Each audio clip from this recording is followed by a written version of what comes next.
नमस्कार दोस्तों, स्वागत है आपका हमारे नए वीडियो में। वीडियो स्टार्ट करें उसके पहले ही बोल देते, वीडियो को लाइक शेयर कर दीजिएगा और कमेंट करके अपनी राय भी ज़रूर दीजिएगा। तो दोस्तों, हम बात करने वाले हैं दहेज बाबू और सोनम जी के ऊपर। जी हाँ, कल इनका एक वीडियो आता है जिसमें ये लोग बताते हैं कि इनकी लव मैरिज है या अरेंज मैरिज है। ये कौन इनसे ये सवाल पूछा कि इनकी लव मैरिज है या अरेंज मैरिज है, जो यहाँ पर ये नेतागिरी करने के लिए आ गई।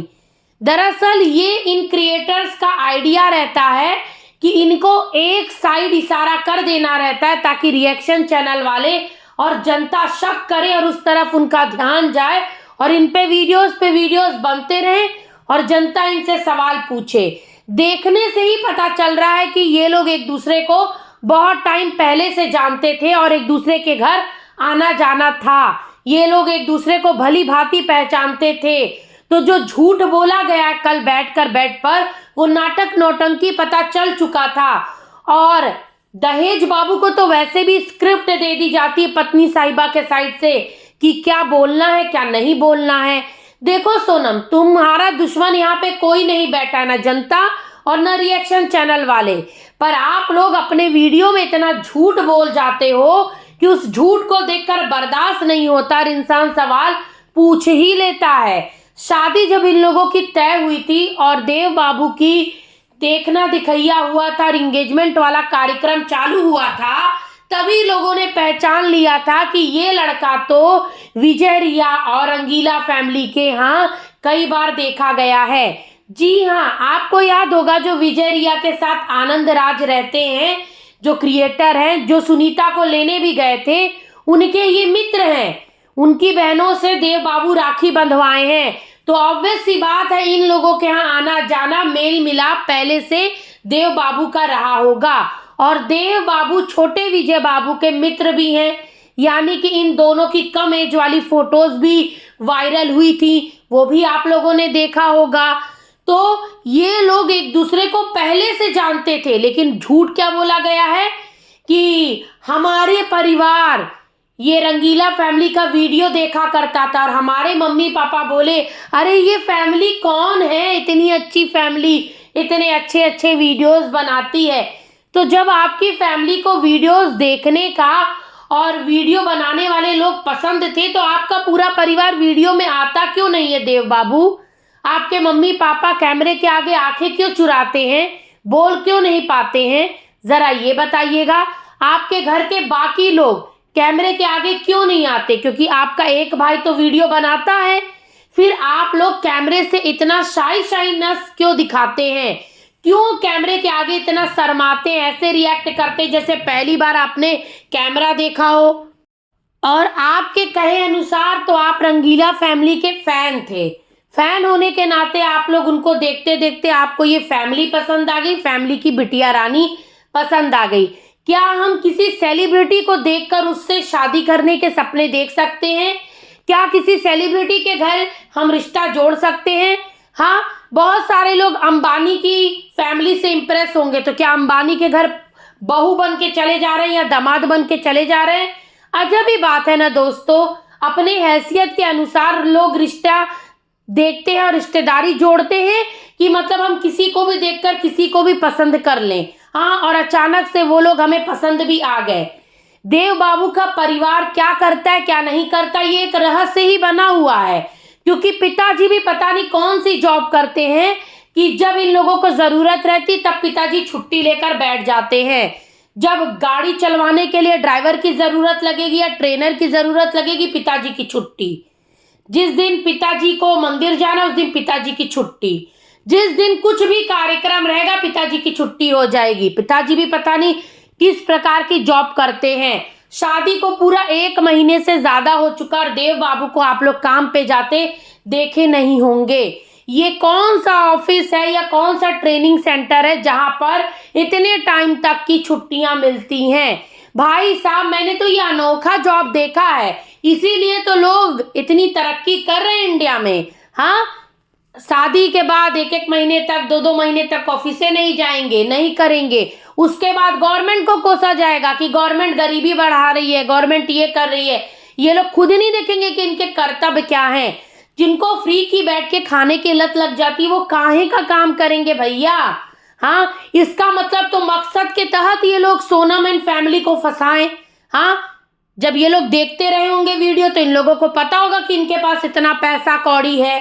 हाँ, तभी तो बिना किसी नौकरी चाकरी के, बिना किसी पोस्ट के, बिना किसी उसके, इनको भाई साहब 15-16 लाख रुपए की गाड़ी मिल गई बिना हिर्रे फिटकरी के।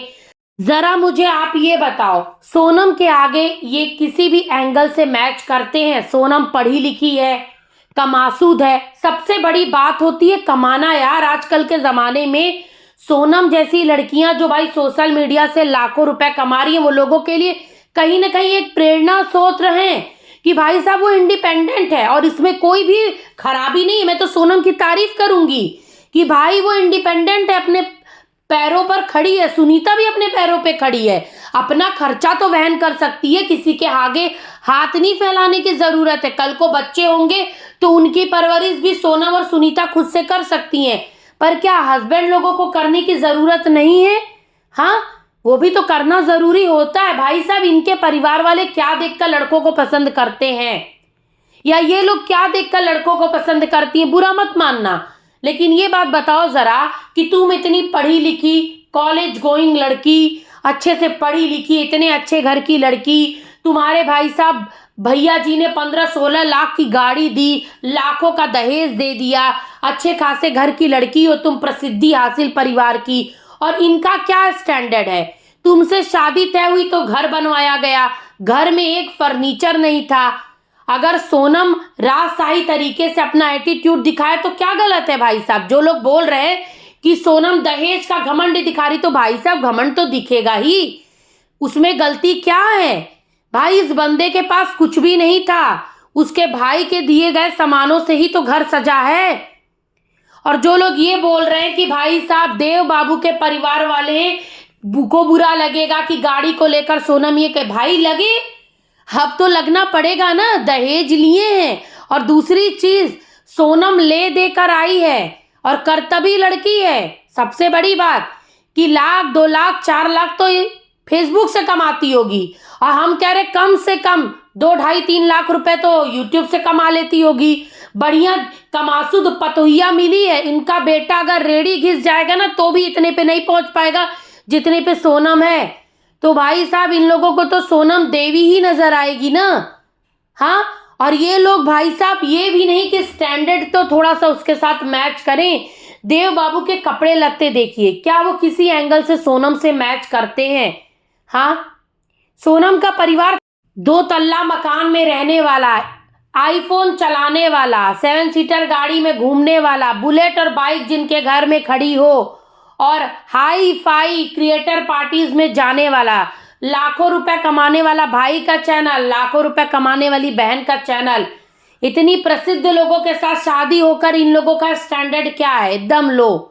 न घर में डब्बे डुब्बी हैं, सोनम आई तो डब्बे खरीदी, पौदान खरीदी, तो घर में वो चीज भी हुआ, वरना सोच लीजिए क्या ही हैसियत है इन लोगों की। लेकिन फैक्ट को कोई बदल नहीं सकता। फैक्ट तो यही है ना कि सोनम कमाती है, वैल्यू उसी की है। और कहते हैं ना, जब लड़कियां इंडिपेंडेंट और कमासूद रहती हैं, लड़का कुछ नहीं कहता, कुछ नहीं करता, तो भाई साहब उसके परिवार वालों को उसको दबकर ही रहना पड़ता है और पड़ेगा। क्योंकि भाई एक तो आपने लेनी देनी ली है, दूसरी कमासूद पढ़ी लिखी लड़की चाहिए आपको, और आप नील बटा सन्नाटा अंगूठा छाप, अंटे में ढेला नहीं, और एटीट्यूड हाई फाई।